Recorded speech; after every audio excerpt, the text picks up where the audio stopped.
Sudah. Assalamualaikum warahmatullahi wabarakatuh.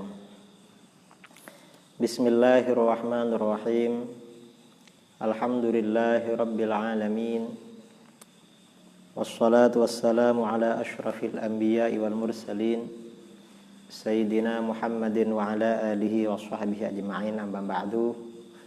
Saudara-saudaraku kaum muslimin dan muslimat dimanapun Anda berada, pada malam ini kita akan membicarakan tentang dalil-dalil kunut subuh. Sebenarnya bagaimana? Mengapa? Karena di Indonesia pada awalnya yang memang semua bermadzhab Syafi'i ini pasti sholat subuh baca kunut. Kemudian setelah terjadi perkembangan pada masa-masa modern, banyak saudara-saudara kita yang belajar di Timur Tengah, belajar pada ulama-ulama yang beda mazhab, kemudian pulang ke sini tidak baca kunut. Nah, sebenarnya persoalan kunut ini bagaimana? Masalah kunut ini sebenarnya bukan khilafiyah baru. Perbedaan di kalangan ulama bukan baru-baru ini, tetapi sejak masa ulama salaf. Imam Nawawi di dalam kitab Al-Majmu' Syarah Al-Muhadzab, ini juz 4 halaman 491, terbitan Darul Kutub Al-Ilmiyah tahun 2011. Di sini dikatakan far'un fi madzahibil ulama fi itsbatil qunut fi subhi. Imam Nawawi rahimahullah berkata, ini menjelaskan tentang mazhab-mazhab para ulama dalam menetapkan kunut dalam sholat subuh. Mazhabuna, adapun mazhab kami, mazhab Syafi'i, annahu yustahabbul kunutu fiha. Sesungguhnya kunut disunnahkan di dalam sholat subuh. Sawa'un nazalat nazilatun, baik terjadi suatu malapetaka atau musibah. Wal'iyadzu billah, kita berlindung kepada Allah dari musibah. Mudah-mudahan tidak ada musibah. Kalaupun ada, mudah-mudahan segera hilang. Aulam tanzil, atau tidak ada musibah, tetap dianjurkan, disunnahkan kunut subuh. Wa bihadza qala aktsarus salaf. Nah, mengenai sunnahnya kunut subuh ini juga dikatakan oleh mayoritas ulama salaf. Wa man ba'dahum, dan orang-orang sesudah mereka. Au katsirum minhum, atau banyak dari mereka. Wa mimman qala bihi, di antara ulama salaf yang berpendapat kunut di dalam sholat subuh, Abu Bakrin As-Siddiq, ini dari kalangan para sahabat, Abu Bakar As-Siddiq, wa Umar bin Khattab, Umar bin Khattab, wa Utsman, wa Ali, Utsman, Ali, wa Ibnu Abbas, wal Bara ibnu Azib, dan Bara bin Azib radhiyallahu anhu. Rawahul Baihaqi bi asanida sahihatin. Ini telah diriwayatkan oleh Imam Baihaqi dari masing-masing Khulafaur Rasyidin yang 4 itu, kemudian dari Ibnu Abbas, dari Al-Bara bin Azib dengan sanad-sanad yang sahih. Artinya apa? Khulafaur Rasyidin dan mayoritas sahabat itu baca kunut. Wa qala bihi minat tabi'in faman ba'dahum khalaik. Dan berpendapat dengan kesunahan kunut itu dari generasi tabi'in, lalu generasi sesudah mereka banyak sekali kalangan ulama. Wa huwa madhhabu Ibnu Abi Layla, madhhabu Ibni Abi Layla wal Hasan bin Shalih wa Malik wa Dawud. Anjuran kunut subuh ini juga madhabnya Imam Ibnu Abi Layla, Hasan bin Shalih, Imam Malik dan Imam Dawud Az-Zahiri. Ini dari kalangan para ulama mujtahid. Kemudian ada pendapat lain dari kalangan salaf. Wa qala Abdullah bin Mas'ud wa ashabuhu. Dan berkata sahabat Abdullah bin Mas'ud dan para sahabatnya, murid-muridnya. Para ulama dulu itu tidak menyebut murid dengan murid, tapi sahabat. Sahabat-sahabatnya. Wa Abu Hanifah, juga Imam Abu Hanifah wa ashabuhu. Dan para sahabatnya, murid-muridnya. Wa Sufyan Ats-Tsauri, Imam Sufyan Ats-Tsauri, wa Ahmad dan Imam Ahmad. Nah, mereka bagaimana? Abdullah bin Mas'ud radhiyallahu an, murid-muridnya, Imam Abu Hanifah, murid-muridnya, Imam Sufyan, Imam Ahmad, la qunuta fis subhi. Kata mereka, tidak ada kunut dalam sholat subuh. Qala Ahmad, Imam Ahmad berkata, illal imama fayaqnutu idza ba'atsal juyush. Kecuali imam, yang dimaksud imam ini bukan imam masjid, tapi kepala negara, pemimpin negara. Maka seorang imam, pemimpin negara, kepala negara ini membaca kunut apabila mengirim tentara untuk memerangi musuh. Ini menurut pendapat kedua. Ada pendapat ketiga. Wa qala Ishaq. Imam Ishaq bin Rahawayh atau bin Rahuyah ini berpendapat yaqnutu linnazilati khassah. Kunut itu dilakukan kalau ada musibah saja. Kalau tak ada musibah maka tidak ada kunut. Nah, ini artinya apa? Persoalan kunut ini sebenarnya khilafiyah dari kalangan ulama salaf. Dan tentu dari masing-masing pendapat ini sama-sama punya dasar. Dan dasarnya sama-sama hadis. Hadisnya sama-sama hadis.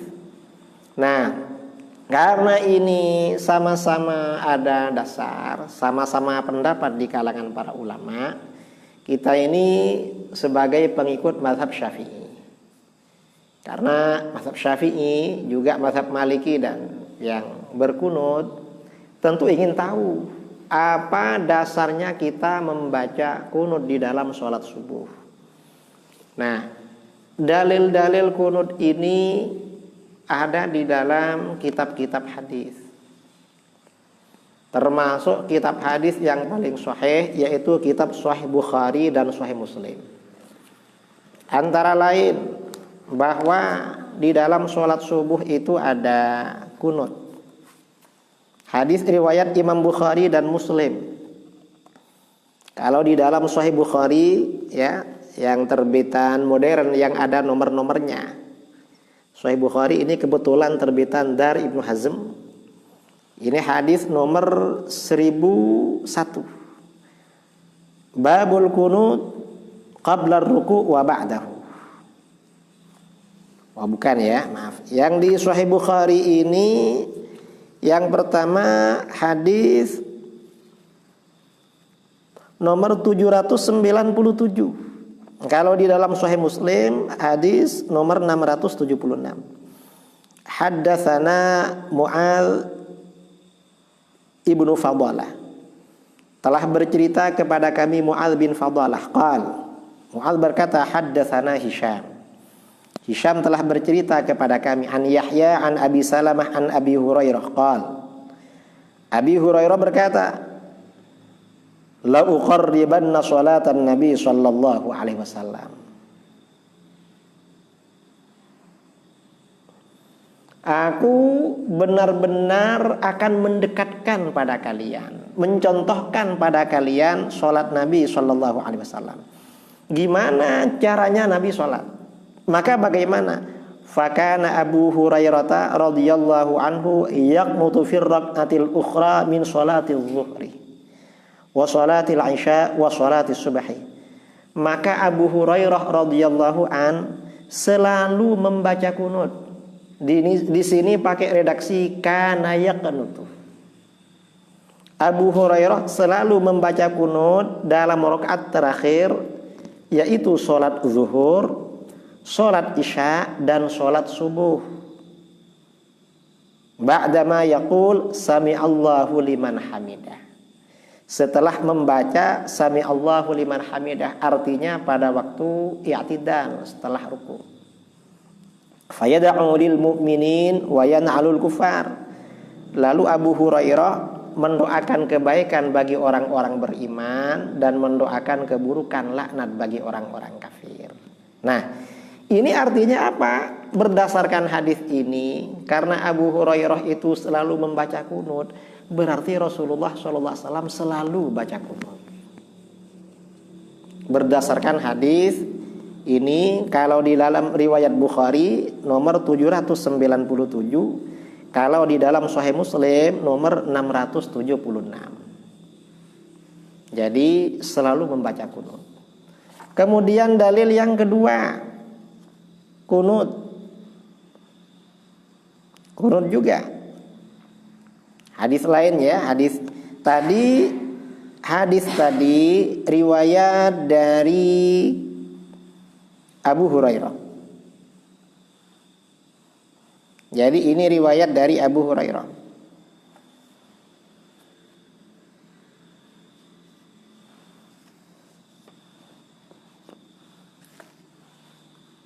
Kemudian ada juga riwayat dari selain Abu Hurairah. Kunut subuh ini juga diriwayatkan dari Sayyidina Anas bin Malik. Dalam Sahih Bukhari hadis nomor 101, kalau Sahih Muslim 677. Haddatsana Musaddad, telah bercerita kepada kami Musaddad. Haddatsana Hammad bin Zaid, bercerita kepada kami Hammad bin Zaid an Ayyub an Muhammad.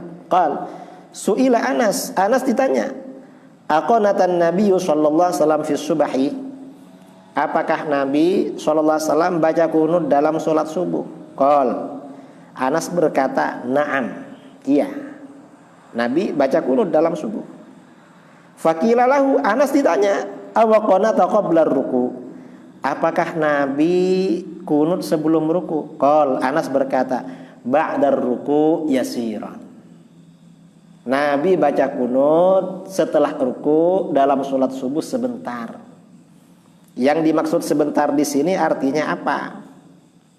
Sebagian kitab-kitab syarah hadis menafsirkan sebentar ini maksudnya hanya sekitar 1 bulan.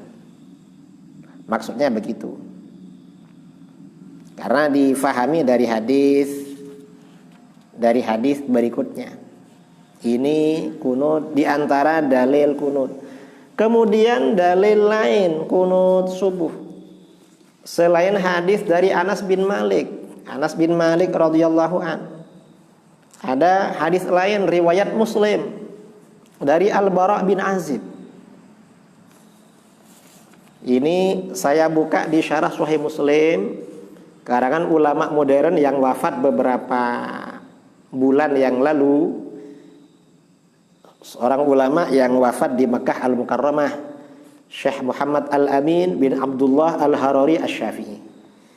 Dalam syarah Muslim juz 9 halaman 178.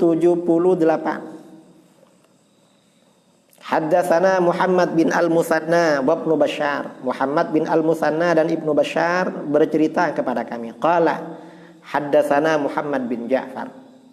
Muhammad bin Ja'far bercerita kepada kami. Haddatsana Syu'bah an Amr bin Murrah. Bercerita kepada kami Syu'bah dari Amr bin Murrah. Qala Amr berkata, sami'tu ibn Abi Layla qol, aku mendengar Ibnu Abi Layla berkata, haddatsana al-Bara ibnu Azib. Bara ibnu Azib bercerita kepada kami Bara bin Azib, anna Rasulullah sallallahu alaihi wasallam kana yaqnutu fi subhi wal maghrib. Sesungguhnya Rasulullah sallallahu alaihi wasallam selalu membaca kunut dalam salat subuh dan maghrib. Jadi Rasulullah ini selalu membaca kunut di dalam sholat subuh dan maghrib. Ini dalil mayoritas ulama yang menetapkan kunut. Hadis-hadis yang diriwayatkan dari kalangan sahabat yang banyak meriwayatkan hadis itu dijelaskan Rasulullah SAW itu baca kunut dalam sholat subuh. Nah, sekarang ada persoalan. Apa persoalannya? Bagaimana menanggapi hadis-hadis yang seakan-akan bertentangan dengan hadis ini? Apa diantaranya? Rasulullah SAW membaca kunut hanya sekitar 1 bulan. Setelah itu meninggalkan lagi. Contoh seperti hadis riwayat Bukhari Muslim dari Anas bin Malik. Anan Nabiya sallallahu alaihi wasallam qanata syahran ba'da ar-ruku' yad'u ala ahya'in minal arab thumma tarakahu. Sesungguhnya Nabi sallallahu alaihi wasallam membaca kunut selama sebulan setelah ruku', mendoakan keburukan bagi beberapa suku Arab, tapi kemudian meninggalkan. Atau hadis yang diriwayatkan Bukhari Muslim dari Abu Hurairah radhiyallahu an, anna Nabiya sallallahu alaihi wasallam qanata ba'da ar-ruku' fi salati syahran yad'u li fulan wa fulan thumma tarakat du'a alahum. Sesungguhnya Nabi sallallahu alaihi wasallam kunut setelah ruku' dalam salatnya sebulan, mendoakan untuk si fulan lalu tidak mendoakan lagi. Lah ini kok 1 bulan? Katanya selalu berkunut. Oleh para ulama, mayoritas ulama melakukan takwil bahwa seperti yang dikatakan oleh Imam Nawawi di dalam kitab Al-Majmu', wa ammal jawabum an hadisi Anas wa Abi Hurairah radhiyallahu anhuma fi qawlihi thumma tarakahu. Adapun jawaban terhadap hadis Anas dan Abi Hurairah radhiyallahu an tentang perkataan 2 orang itu thumma tarakahu, bahwa Nabi meninggalkan kunut, fal muradu tarkud du'a alal ulaikal kufar wa la'natihim faqat. Maksudnya Nabi tidak melaknat orang-orang kafir itu saja, tidak mendoakan keburukan dan tidak melaknat orang kafir. La tarku jami'il kunut, bukan meninggalkan kunut sama sekali, bukan. Au tarakal kunut fi ghairi subhi, atau meninggalkan kunut selain subuh saja. Untuk subuh tetap berkunut. Mengapa? Wa hadzal ta'wil muta'ayyin. Takwilan ini menjadi keharusan. Ditakwil begini menjadi keharusan. Mengapa? Li'anna hadits Anas fi qaulihi, karena hadis yang diriwayatkan dari Anas bin Malik dalam perkataan Anas, hadis tersebut diriwayatkan oleh Imam Ahmad di dalam musnadnya. Ini musnad Imam Ahmad, hadis yang diriwayatkan oleh Imam Ahmad di dalam musnadnya dari Anas bin Malik. An Anas bin Malik qala ma zala Rasulullah sallallahu alaihi wasallam yaqnutu fil fajri hatta faraqad dunya. Rasulullah sallallahu alaihi wasallam selalu membaca kunut dalam sholat subuh sampai meninggalkan dunia. Nah, hadis ini sahih dan jelas. Rasulullah baca kunut terus dalam sholat subuh sampai meninggal dunia. Maka bagaimana antara hadis ini dengan hadis-hadis tadi? Harus dikompromikan. Berarti yang ditinggalkan oleh Rasulullah itu mendoakan keburukan bagi orang-orang kafir, bukan mendoakan kunut. Dan ini takwil yang semacam ini waqad rawal Baihaqi. Imam Baihaqi meriwayatkan bisnadian Abdurrahman bin Mahdi al-Imam annahu qala, Imam Abdurrahman bin Mahdi termasuk guru Imam Ahmad bin Hanbal dan guru imam-imam yang lain ahli hadis. Beliau mengatakan innama tarakal la'nah. Rasulullah itu setelah 1 bulan hanya meninggalkan laknat saja, hanya tidak melaknat orang-orang kafir. Adapun kunut tetap jalan terus sesuai dengan riwayat yang ada di dalam riwayat Abu Hurairah, juga dalam riwayat Al-Bara' bin Azib, dikompromikan dengan riwayat Anas bin Malik. Ini dalil kunut di dalam sholat subuh. Nah, ini seperti diriwayatkan oleh Imam Al-Baihaqi di dalam kitab Al-Khilafiyat. Kemudian ada hadis lain. Ada hadis lain yang dijadikan dalil oleh kalangan yang menolak kunut, yaitu hadisnya Abu Malik Al-Asyja'i dari ayahnya Tariq bin Asyam al-Ashja'i. Abu Malik berkata, Sa'ad atau Abu Malik al-Ashja'i berkata, qultu li abi, aku berkata kepada ayah, ya abi, innaka qad shallaita khalfa Rasulillah sallallahu alaihi wasallam wa Abi Bakar wa Umar wa Utsman wa Ali. Fakanu yaqtutuna fil fajri. Ayah, engkau telah sholat di belakang Rasulullah SAW, juga di belakang Abu Bakar, Umar, Utsman dan Ali. Apakah mereka baca kunut dalam sholat subuh? Ayahnya menjawab, hai bunayya muhdats, hai anakku, itu mengada-ngada itu. Dalam satu riwayat bid'ah, mengada-ngada. Hadis ini riwayat Imam Nasai, Imam Tirmidzi, hadisnya sahih. Nah, ini bagaimana para ulama, mayoritas ulama yang berkunut melakukan takwil terhadap hadis ini, terhadap hadis yang diriwayatkan dari Abu Malik al-Ashja'i bahwa Rasulullah SAW dan Khulafaur Rasyidin tidak membaca kunut. Imam Al-Baihaqi di dalam kitabnya Al-Khilafiyat, ini kitab Al-Khilafiyat karangan Imam Al-Baihaqi, juz 3 halaman 16, ketika mengomentari ya bunayya muhdatsah, kunut subuh itu baru.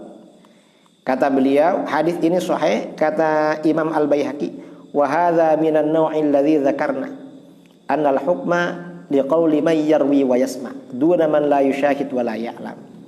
Hadis seperti ini sejenis dengan hadis yang telah kami sebutkan, bahwa ketika terjadi pertentangan antara yang menginformasikan, antara informasi yang mendengar dan meriwayatkan Rasulullah baca kunut dengan orang yang tidak mendengar, maka bagaimana keputusan hukum dikembalikan pada sahabat yang meriwayatkan dan mendengar adanya kunut, bukan orang yang tidak menyaksikan dan tidak tahu adanya kunut.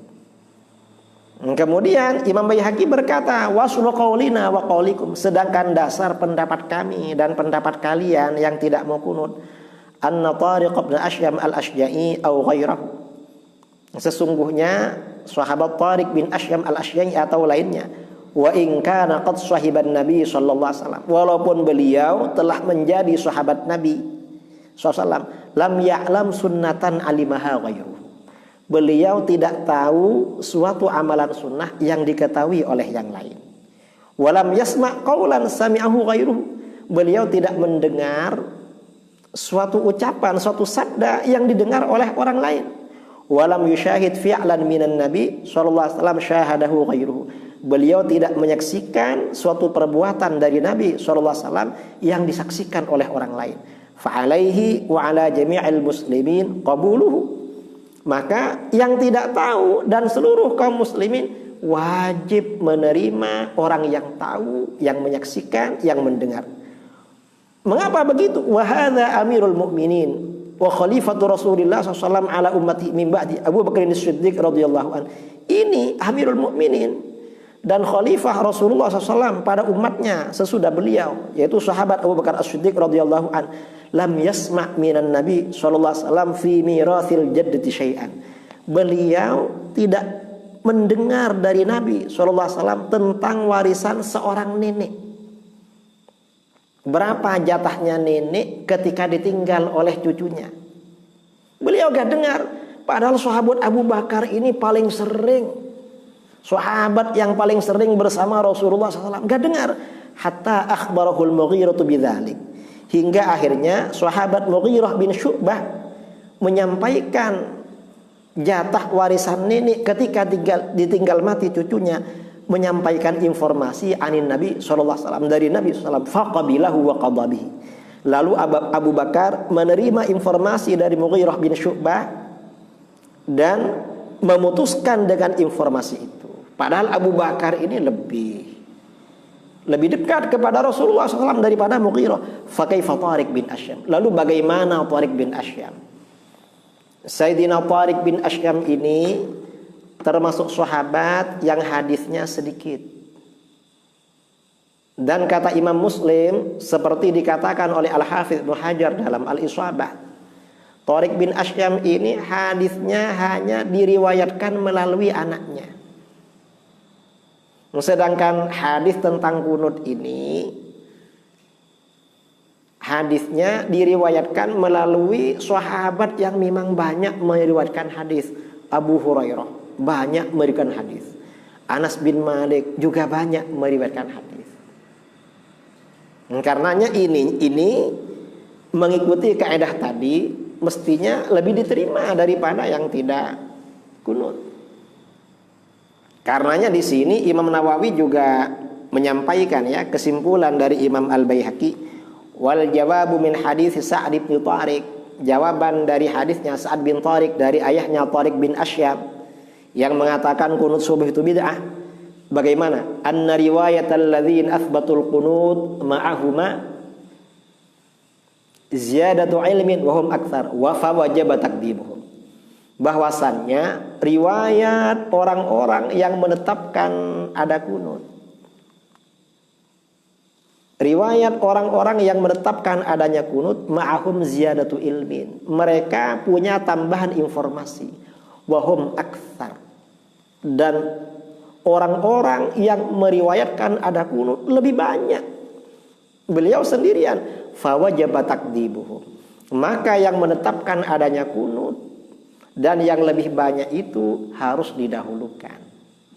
Karena itu maka kunut subuh ini, kesunahan kunut subuh ini diambil oleh mayoritas sahabat termasuk khulafaur rasyidin radhiyallahu anhum, juga mayoritas ahli hadis. Nah ini artinya apa? Bahwa masalah kunut ini ke belakang tidak perlu dibesar-besarkan, karena kunut ini dalilnya sangat kuat. Nah kemudian ini terakhir ya, berkaitan dengan beberapa riwayat dalam Sahih Bukhari. Rasulullah SAW baca kunut dalam beberapa sholat ya. Rasulullah itu kunutnya tidak hanya subuh dalam riwayat Bukhari, bahkan dalam sholat zuhur, sholat isya, sholat subuh. Riwayat Abu Hurairah, riwayat Al-Bara' bin Azib dalam sholat maghrib dan subuh. Kenapa tidak kunut subuh semuanya saja? Nah kemudian seperti dikatakan oleh Imam Al-Qurtubi,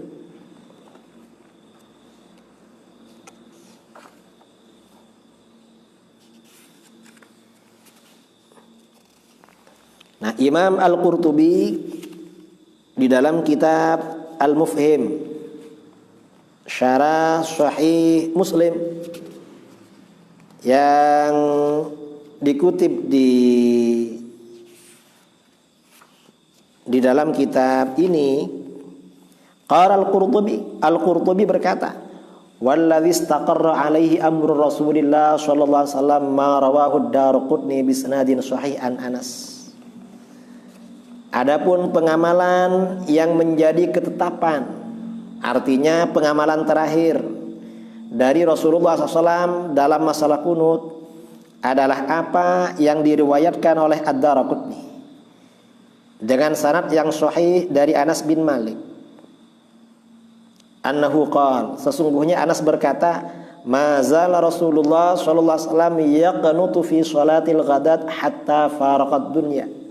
Rasulullah sallallahu alaihi wasallam selalu membaca kunut dalam salat subuh sampai beliau meninggalkan dunia. Nah, karena ada nas dari sahabat Anas bin Malik. Anas bin Malik ini termasuk sahabat yang dekat dengan Rasulullah sallallahu alaihi wasallam. Karena sejak kecil beliau menjadi khatim, menjadi pelayan, menjadi pembantu. Menjadi pembantu Rasulullah sallallahu alaihi wasallam, maka akhirnya apa? Mayoritas ulama yang menetapkan kunut itu hanya menetapkan kunut di dalam sholat subuh. Karena yang sholat subuh ini yang menjadi ketetapan terakhir dalam masalah kunut. Berarti Kunut selain subuh seperti maghrib, kemudian isya, kemudian zuhur, itu berarti dinasah. Atau itu khusus kunut nazilah. Kalau kunut nazilah, kunut ada musibah, memang dibaca dalam 5 waktu. Nah ini saudara-saudara, dalil-dalil kunut yang diuraikan oleh para ulama. Artinya apa? Yang baca kunut, dalilnya itu hadis Rasulullah SAW. Yang tidak baca kunut juga hadis Rasulullah SAW. Cuma sudut pandang dan cara pemahamannya berbeda.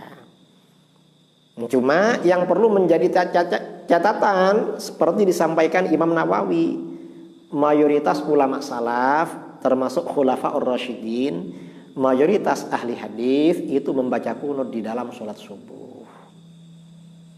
Ini mudah-mudahan bermanfaat kajian Islam aktual pada malam ini.